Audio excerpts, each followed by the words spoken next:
छत्तीसगढ़ की विकास यात्रा के लिए आज का दिन एक स्वर्णिम शुरुआत का दिन है और मेरे लिए व्यक्तिगत तौर पर ये बहुत ही सुखद दिन है, अहम दिन है।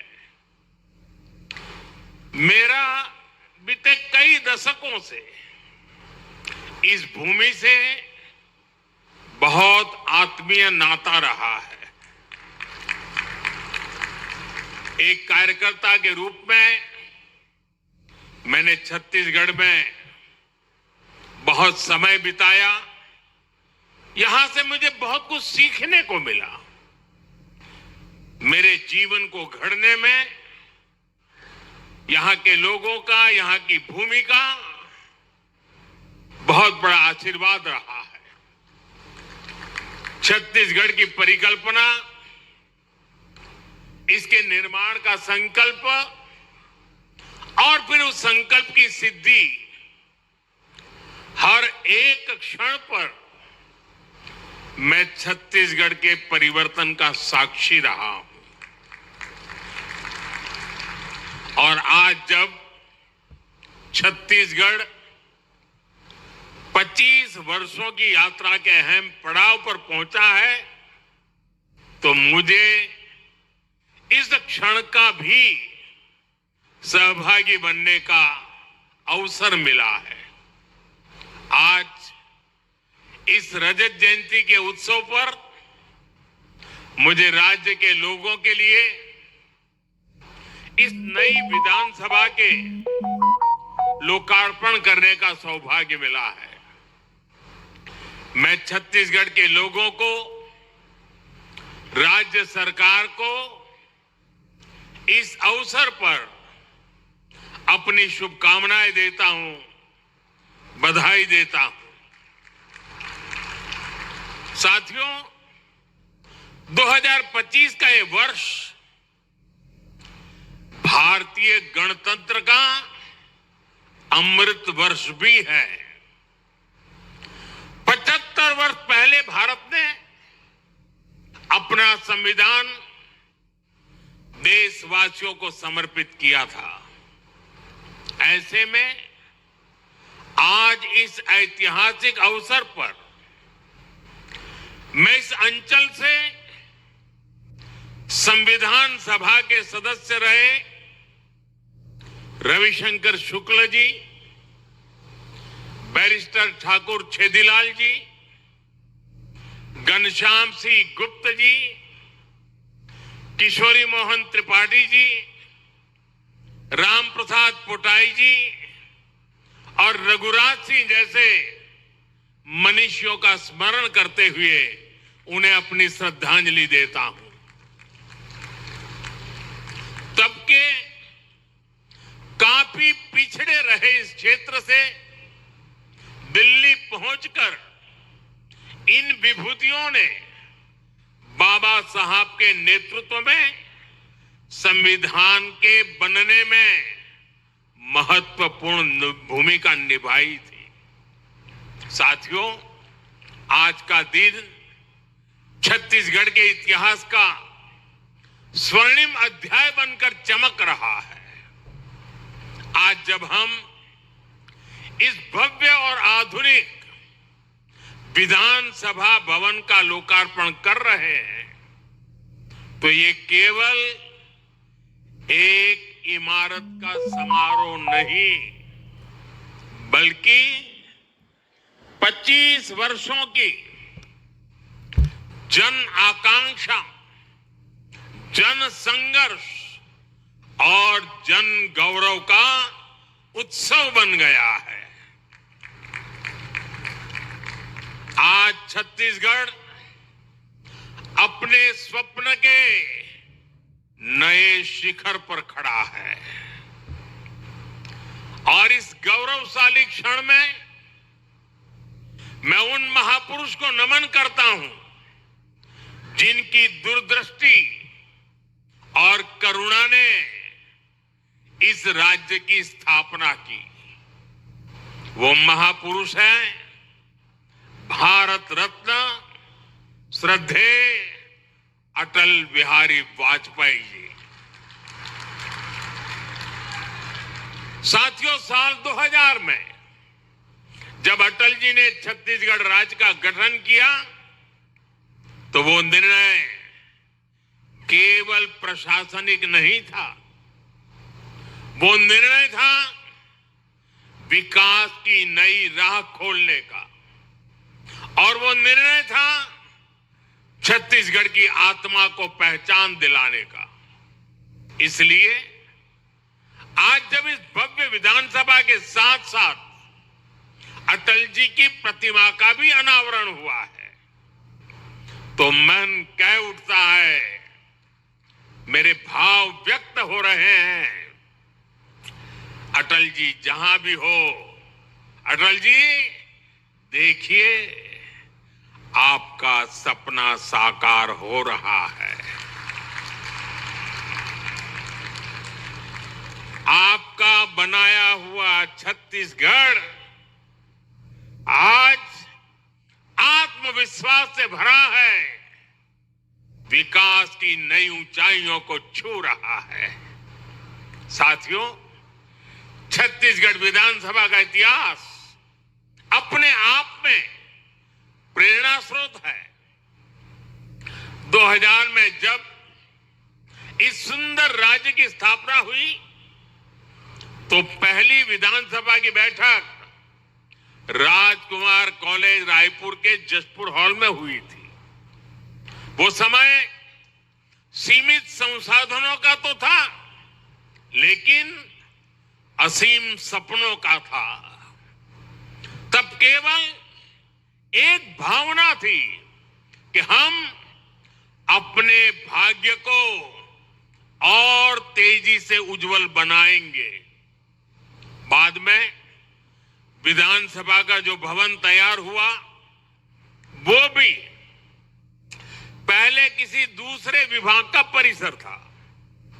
वहीं से छत्तीसगढ़ में लोकतंत्र की यात्रा नई ऊर्जा के साथ प्रारंभ हुई और आज 25 वर्षों के बाद वही लोकतंत्र, वही जनता एक आधुनिक, डिजिटल और आत्मनिर्भर विधानसभा के भवन का उद्घाटन कर रही है। साथियों, यह भवन लोकतंत्र का तीर्थ स्थल है। इसका हर स्तंभ पारदर्शिता का प्रतीक है। इसका हर गलियारा जवाबदेही की याद दिलाता है और इसका हर कक्ष जनता की आवाज का प्रतिबिंब है। यहां लिए गए निर्णय दशकों तक छत्तीसगढ़ के भाग्य को दिशा देंगे और यहां कहा हर एक शब्द छत्तीसगढ़ के अतीत, इसके वर्तमान का और इसके भविष्य का महत्वपूर्ण हिस्सा होगा। मुझे विश्वास है ये भवन आने वाले दशकों के लिए छत्तीसगढ़ की नीति, नियति और नीतिकारों का केंद्र बनेगा। साथियों, आज पूरा देश विरासत और विकास को साथ लेकर चल रहा है और ये भावना सरकार की हर नीति, हर निर्णय में भी दिखती है। आज देश की संसद को हमारा पवित्र सेंगोल प्रेरणा देता है। नई संसद की नई गैलरियां पूरी दुनिया को भारत के लोकतंत्र की प्राचीनता से जोड़ती है। संसद परिसर में लगी प्रतिमाएं पूरे विश्व को ये बताती हैं कि भारत में लोकतंत्र की जड़ कितनी गहरी है। साथियों, मुझे प्रसन्नता है कि भारत की यही सोच, यही भावना छत्तीसगढ़ के इस नए विधानसभा में भी झलकती है। साथियों, छत्तीसगढ़ का नया विधानसभा परिसर राज्य की समृद्ध संस्कृति का प्रतिबिंब है। इस विधानसभा के कण कण में छत्तीसगढ़ की भूमि पर जन्मे हमारे महापुरुषों की प्रेरणा है। वंचितों को वरीयता, सबका साथ, सबका विकास, ये भाजपा सरकार के सुशासन की पहचान है। यही देश के संविधान की स्पिरिट है। यही हमारे महापुरुषों, हमारे ऋषियों मनीषियों के दिए संस्कार है। साथियों, मैं जब इस भवन को देख रहा था तो मुझे बस्तर आर्ट की सुंदर झलक दिखाई दी। मुझे याद है, कुछ महीने पहले थाईलैंड के प्रधानमंत्री जी को मैंने यही बस्तर आर्ट भेंट की थी। बस्तर की एक कला हमारी सृजनशीलता और सांस्कृतिक शक्ति का प्रतीक है। साथियों, इस भवन की दीवारों में बाबा गुरु घासीदास जी का मनखे एक समान का संदेश है, जो हमें सबका साथ, सबका विकास, सबका सम्मान सिखाता है। यहां के हर द्वार में माता शबरी की सिखाई आत्मीयता है, जो हमें हर अतिथि, हर नागरिक का स्नेह स्वागत करने की बात बताती है। इस सदन की हर कुर्सी में संत कबीर का सिखाया सच्चाई और निडरता का भाव है, और यहां की नींव में महाप्रभु वल्लभाचार्य जी का बताया नर सेवा नारायण सेवा का संकल्प है। साथियों, भारत लोकतंत्र की जननी है, मदर ऑफ डेमोक्रेसी है। हमारा आदिवासी समाज तो पीढ़ियों से लोकतांत्रिक परंपराओं को जीता आया है। मुरिया दरबार, बस्तर की आदिम संसद इसका जीवंत उदाहरण है। वो आदिम संसद थी। सालों से हमारे यहां समाज और शासन मिलकर समस्याओं का समाधान करते रहे हैं, और मुझे प्रसन्नता है कि इस विधानसभा में भी मुरिया दरबार की परंपरा को स्थान मिला है। के आदर्श हैं, तो वही इसकी अध्यक्ष पीठ पर रमन सिंह जी जैसा अनुभव नेतृत्व भी है। रमन जी इस बात का बहुत बड़ा उदाहरण है कि एक कार्यकर्ता अपने परिश्रम से, अपने समर्पण भाव से लोकतांत्रिक व्यवस्था को कितना सशक्त बना सकता है। साथियों, क्रिकेट में तो देखते हैं कि जो कभी कैप्टन रहता है वो कभी टीम में खिलाड़ी बनकर के भी खेलता है, लेकिन राजनीति में ऐसा देखने को नहीं मिलता है। ये उदाहरण रमन सिंह जी दे सकते हैं कि जो कभी कैप्टन हुआ करते थे वो आज सच्चे स्पिरिट से कार्यकर्ता के छत्तीसगढ़ की सेवा के लिए समर्पित, हर कार्यकर्ता के लिए प्रेरणा के रूप में कार्य कर रहे हैं। साथियों, राष्ट्र कवि निराला जी ने अपनी कविता में मां सरस्वती से प्रार्थना की थी, प्रिय स्वतंत्र रहो, अमृत मंत्र नौ भारत में भर दे। यह केवल काव्य नहीं था, यह आजाद भारत के नवसृजन का मंत्र था। उन्होंने नव गति, नव लय, नव स्वर की बात कही, यानी कि एक ऐसे भारत की जो परंपरा से जुड़ा हो लेकिन भविष्य की ओर पूरे आत्मविश्वास से आगे बढ़े। आज जब हम छत्तीसगढ़ के नए विधानसभा में खड़े हैं तो यह भावना यहां भी उतनी ही सार्थक है। यह भवन भी उसी नव स्वर का प्रतीक है जहां पुराने अनुभवों की ध्वनि है और नए सपनों की ऊर्जा भी है। और इस ऊर्जा के साथ हम एक ऐसे भारत का निर्माण करना है, एक ऐसे छत्तीसगढ़ की नींव बनानी है जो विरासत से जुड़कर विकास के पथ पर आगे बढ़ सके। साथियों, नागरिक देवो भव ये हमारे सुशासन का मंत्र है और इसलिए हमें विधानसभा के हर निर्णय में जनता के हित को ध्यान में रखकर काम करना होगा। यहां कानून ऐसे बने जो रिफॉर्म को गति दे, जिससे लोगों का जीवन आसान हो, जो लोगों के जीवन से सरकार के अनावश्यक दखल को बाहर करे, सरकार का न अभाव हो और न ही अनावश्यक प्रभाव हो। यही तेज प्रगति का एकमात्र मंत्र है।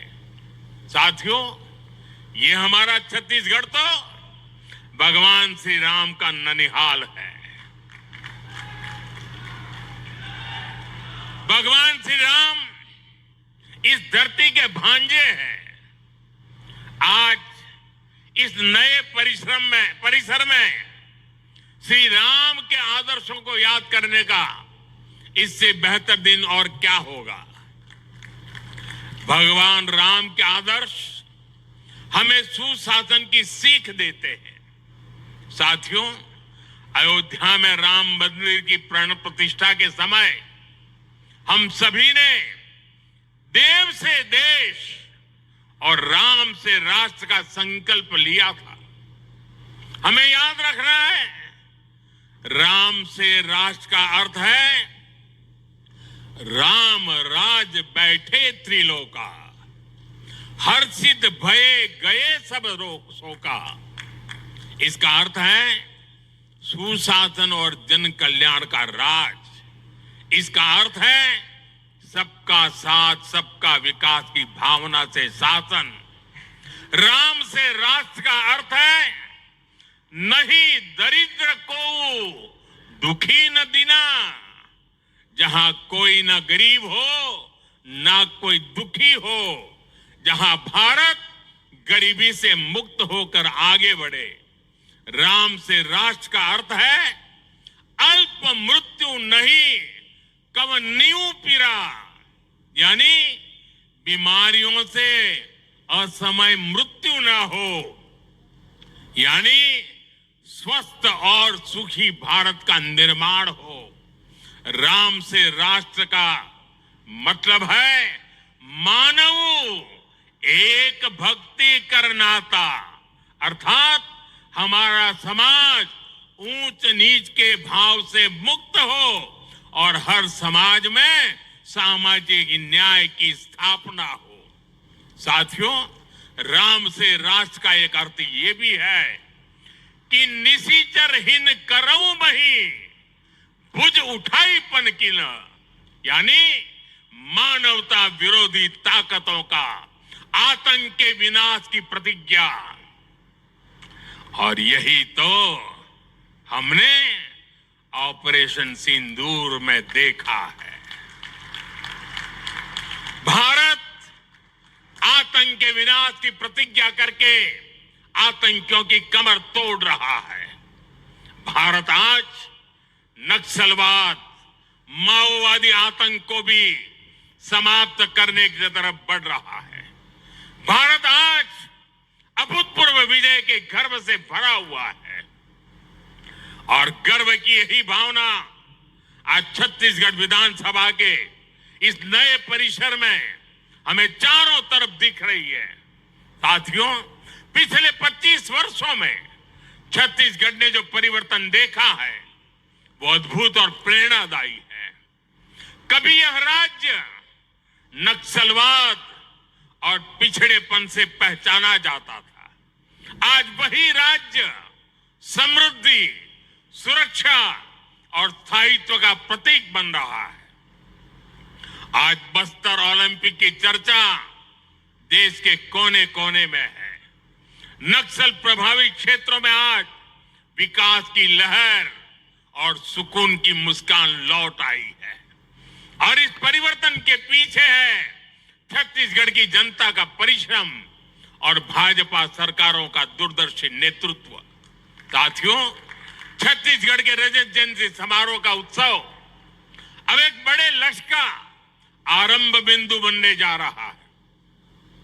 2047 तक, 2047 तक जब भारत अपनी आजादी के 100 साल मनाएगा, हमें विकसित भारत निर्माण के जो लक्ष्य तय किए हैं उसमें छत्तीसगढ़ की भूमिका बहुत बड़ी होने वाली है। और इसलिए मैं उपस्थित सभी साथियों से भी कहूंगा, सभी जनप्रतिनिधियों से कहूंगा कि आप एक ऐसी व्यवस्था का निर्माण करिए, एक ऐसी विधानसभा का उदाहरण बनाइए जो विकसित भारत के हर राज्य को कुछ नया करने के लिए प्रेरित करे। यहां होने वाले संवादों में, यहां पूछे जाने वाले प्रश्नों में, सदन में होने वाली कार्यवाही में, सब में एक श्रेष्ठता लाने का प्रयास हो और हम जो भी करें, जिस भी रूप में करें, सबका लक्ष्य विकसित छत्तीसगढ़, विकसित भारत का निर्माण हो। साथियों, छत्तीसगढ़ की इस नई विधानसभा की श्रेष्ठता इसके भवन की भव्यता से ज्यादा यहां के लिए जाने वाले जन कल्याण के निर्णयों से निर्धारित होगी। ये इस बात से तय होगी कि सदन छत्तीसगढ़ के सपनों को, इसकी सोच को कितनी गहराई से समझता है और उन्हें साकार करने के लिए कितने दूर तक चलता है। हमारा हर निर्णय ऐसा होना चाहिए जो किसान की मेहनत को सम्मान दे, युवा के सपनों को दिशा दे, नारी शक्ति के जीवन में नई आशा की किरण लेकर आए और समाज में अंत्योदय का माध्यम बने। हम सबको ये याद रखना है कि हम विधानसभा केवल कानून बनाने का स्थान नहीं, बल्कि यह छत्तीसगढ़ के भाग्य निर्माण का प्रखर केंद्र है, जीवंत इकाई है। इसलिए हम सबको यह सुनिश्चित करना होगा कि यहां से निकलने वाले हर विचार में जन सेवा की भावना हो, विकास का संकल्प हो और भारत को नई ऊंचाई पर ले जाने का विश्वास हो। यही हमारी कामना है। साथियों, लोकतंत्र में कर्तव्य को सर्वोपरि रखते हुए हम सब सार्वजनिक जीवन में अपनी भूमिका निभाए, यह संकल्प लेना ही नए विधानसभा भवन के लोकार्पण के इस अवसर के सबसे बड़ी सार्थकता होगी। आइए इस परिसर से हम सभी भारतीय गणतंत्र के इस अमृत वर्ष में यह संकल्प लेकर जाएं कि जनता जनार्दन की सेवा को ही अपने जीवन का ध्येय बनाएंगे। आप सभी को लोकतंत्र के इस सुंदर नव मंदिर के लोकार्पण पर मैं पुनः शुभकामनाएं और बधाई देता हूं। मैं मुख्यमंत्री जी को और विशेष रूप से मेरे मित्र रमन सिंह जी को इस कल्पना को साकार करने के लिए हृदय से बहुत बहुत बधाई देता हूं। जय भारत, जय छत्तीसगढ़। बहुत बहुत धन्यवाद।